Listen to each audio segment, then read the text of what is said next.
Hello everyone, this is Kaizouwar here, and I'm here today to talk about Pokemon Scarlet and Pokemon Violet. Now, I wanted to make a video about the games before, but there was so little information at the time that I really couldn't make any content out of it.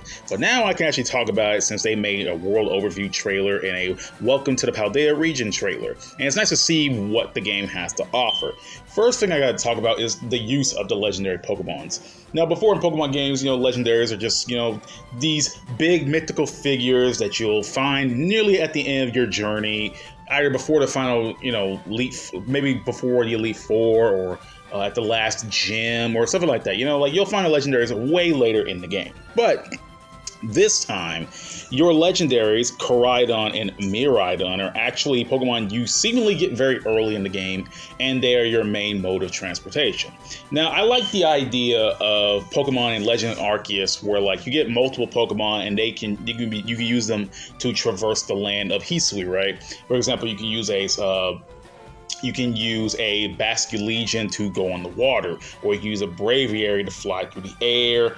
You can use a, those kind of Pokemon, right? You can use them to just go around the region. But this time, it seemingly you only have one Pokemon, and that's Koraidon and Miraidon, and they can be used to climb up things, drive across the land, fly, surf. It's kind of cool to see just one Pokemon being used to do all these functions. I know a lot of people kind of ragged on Koraidon for lately having giant wheels on its body and not using them. I find that very hilarious myself, because when you look at Miraidon, you don't see its wheels have to pop. It has to summon its wheels, right? But Koraidon has its wheels by default.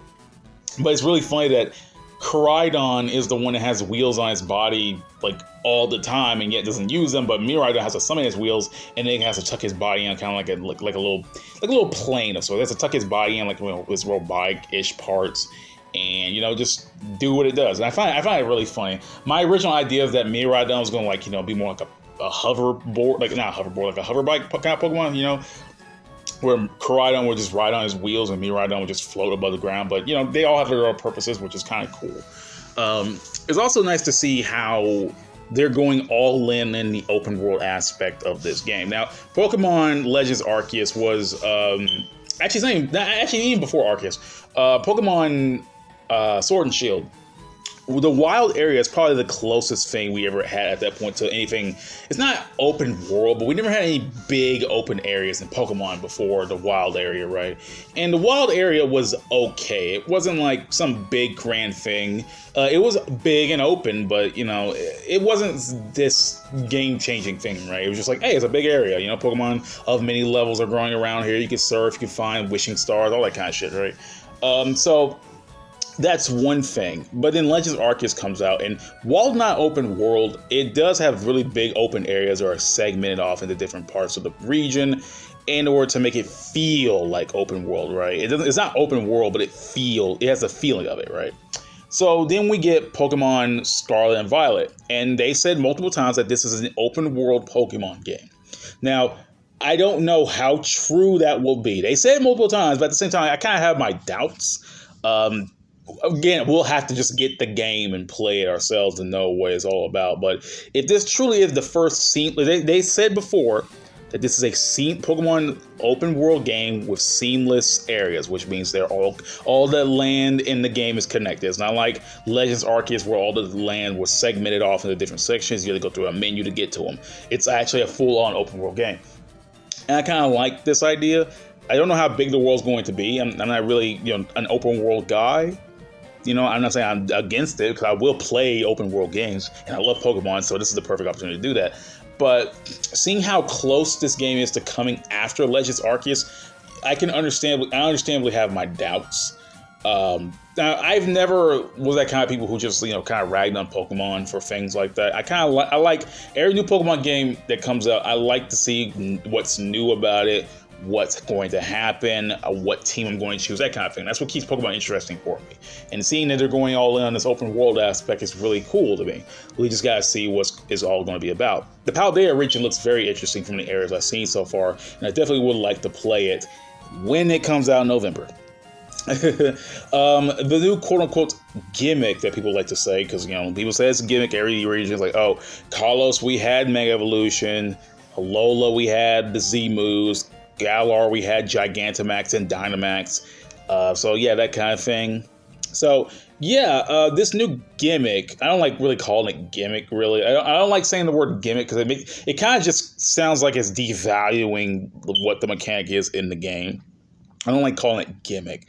I like to call it mechanic. I'd rather say mechanic than gimmick, because it's when people say gimmick, they use it in a more negative light, and I kind of don't like that. But, you know, whatever. People think what they want. Whatever. It doesn't matter. But the new mechanic of this game is it's hard to say it, Teralization, right? Your Pokemon literally turn to diamond. Your Pokemon literally turn shiny. Like actually shiny. Not like different colors, but like actually they turn like crystallized, right? And they can change their type. They get new, like they get different moves and stuff like that. There's also Tera Raid Battles, which I actually kind of find surprising. They're carrying Raid Battles over from Sword and Shield, so that's kind of cool. And now they're actually implementing the Tera Pokemon into the Raid Battles. I find that really cool as well. I'm not particularly, I'm like, the Teralization thing is not like mind-blowing to me at all. It's the same thing as like Gigantamaxing. It's like, oh yeah, it's cool, and Pokemon can turn giant. Some Pokemon get new forms. Great. But we actually have to see how this affects the Pokemon in the game, how this is going to maybe change up things competitively. I don't know how this is going to work competitively, because I don't do competitive Pokemon, but I know a lot of people out there love Pokemon just solely for the competitive aspect for it. So I definitely want to see how that's going to come to play in that. We also see a bunch of new characters like Grusha, the new gym leader, which, yeah, it's a dude, which I thought was a girl. Funny. It's funny, when you look at Grusha and your like classmate Penny, you look at them and you're like, I feel like I feel like their gender should be swapped. I feel like Penny should be the guy, Grusha should be the woman, but whatever, doesn't matter. But yeah, it's kind of cool that you have like 3 different paths to take your game on. And I like the fact they didn't say anything about the other 2 paths. Like, you can probably make a guess that's the treasure hunt, right? But they say you get 3 little journeys you get 3 stories you go on your journey. You do the gym leaders in any order you want, which I don't know how that's going to work. I don't know. Like, I've been wanting for years for this idea. It's like, oh, you can battle any gym leader in any order you want. I kind of got spoiled on it from when I played Pokemon Crystal Clear, the ROM hack for Pokemon Crystal. And when I think of the idea of battling any gym leader in any order you want, it kind of scares me a bit, because I have no idea how they're going to scale. I have no idea how Pokemon, this game is going to scale it. If it doesn't scale, then what'll be the point? You know what I mean? Why would we even bother having every gym leader in any order if you're not going to be able to scale them right? And I'm not going to lie, Pokemon's previous attempts to make gym leaders to make gym leaders battle in different orders. For example, gold and silver, right? You can battle the Mahogany Gym. You can battle the Mahogany Gym, the Ecruteak Gym, or you can battle the Cianwood Gym in any order you want. But the problem is that they're all essentially the same level-ish, kind of. And your Pokemon Gold and Silver just has weird leveling scaling anyway, so it kind of confuses me a bit how they're going to do this. I get it, want to be more open, but I have no idea how they're going to scale it. But if they don't scale it, then it would just defeat the purpose of battling every gym leader in order. And I feel like there's a lot of things to juggle at once, so I don't know how that's going to work out. We're just going to have to wait till that actually shows up. Then they also talked about the other stuff. They said, oh yeah, there's 2 other paths besides the gym leaders, right? You can do the gym leaders, become a champion. I've assumed obviously the Elite Four is also there, maybe. But there's also 2 other things you can do. Now, the big story in this game is that you're doing a treasure hunt, from what I understand. You're a student in an academy, depending on what version of the game you have, and you go on a treasure hunt, which requires you to go out the entire region of Paldea. Great. So I want to assume that the treasure hunt is not exactly a part of the gym leader challenge.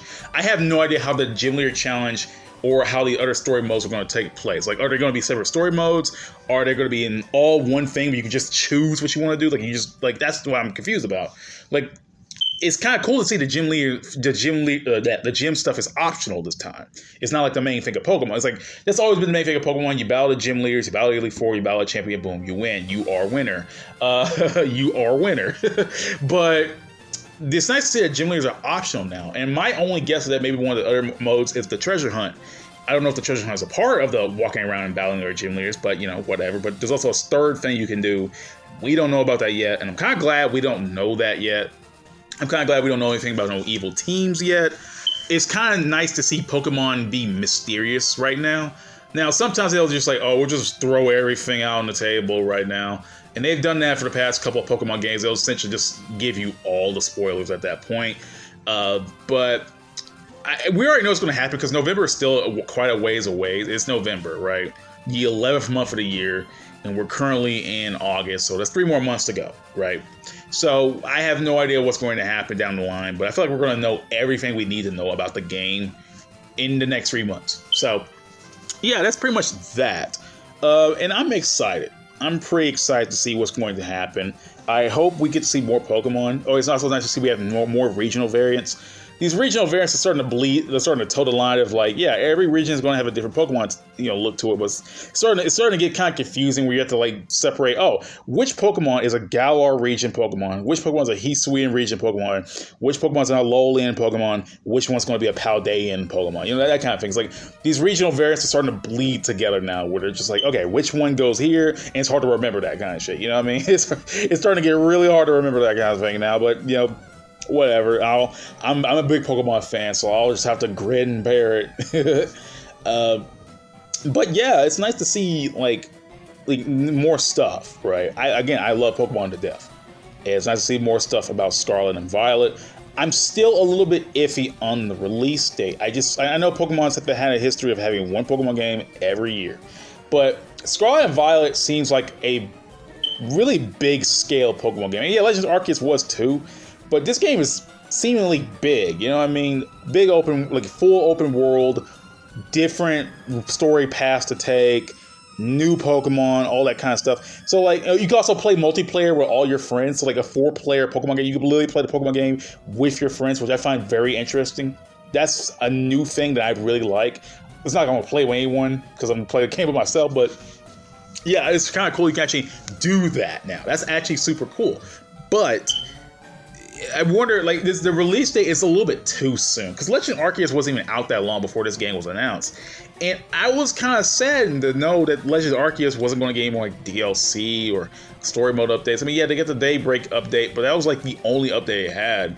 Like, Sword and Shield got like the Crown Tundra and the Isle of Armor, but like I was like, okay, that's DLC, the new Pokemon, whatever. And I was expecting Legends Arceus to get that sort of thing, like a story mode, like, oh yeah, a brand new story mode for the game where like you can find more Pokemon in this part of Hisui or stuff like that, a new area you can explore, that kind of thing, or 2 new areas or whatever.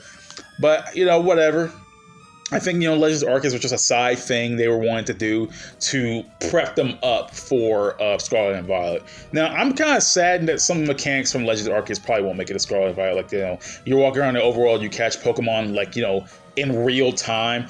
I would have loved if that made it over to Scarlet and Violet. Again, we don't know. We haven't seen anyone like actually go out and catch a Pokemon yet during the overworld, but I can only assume that you're just getting random encounters to do it because they haven't showed any of the much of the overworld mechanics. And I'm kind of saddened about that because I would have loved if that made it over to Scarlet and Violet. I think catching Pokemon in real time was probably one of the things that people loved about Legend of Arceus. That real-time aspect of just catching Pokemon, not just having to engage into a battle to do it.